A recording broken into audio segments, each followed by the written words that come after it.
Do opposites attract? Yes, but kind of. Actually, in some ways, let's put it. Usually, these are the ways that are maybe not visible. So, mostly, though, when people are together, when they make great couples, they have a lot of things in common. So, I just kind of wrote some notes here.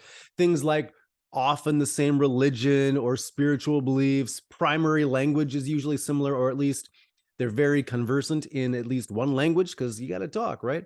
Uh, Culturally, socioeconomically, education levels usually similar, their level of health or fitness, because you want to have some things in common to do, right? Oftentimes, age isn't that different.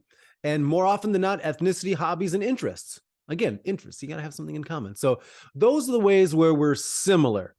And they seem a little bit more overt, but why do we have this sort of magnetic connection?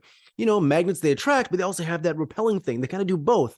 So what's this attraction repelling thing that kind of makes this love, magnetic attraction, this dynamic possible? Well, it's the ways that we're not the same. So many of the traits found in emotionals and physicals are those things that are different, right? That kind of made us intrigued with this other person at first. So things like being mind ruled versus head ruled, and how we respond to rejection, whether we come forward, whether we back off.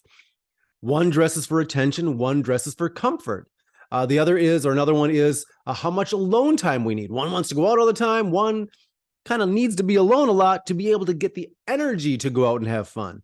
And then another one is how we view sex. Physicals, that's their number one thing is sex and relationships kind of are sex, and love equals sex. Whereas the typical emotional, sex is like the fourth thing on their list after career and hobbies and family.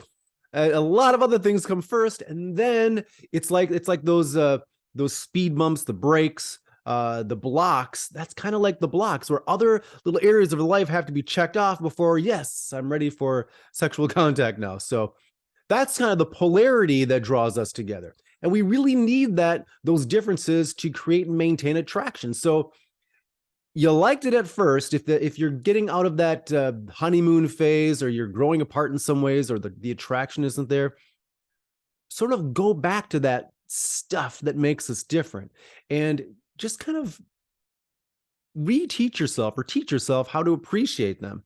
Because when you minimize or eliminate the differences, you start to sort of accentuate the differences, and this sort of leads to conflict and misunderstandings.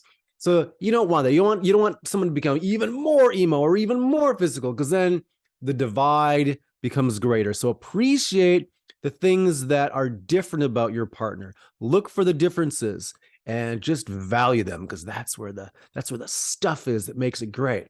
Viva la différence, right? So put any questions below. I'll see you on the next video.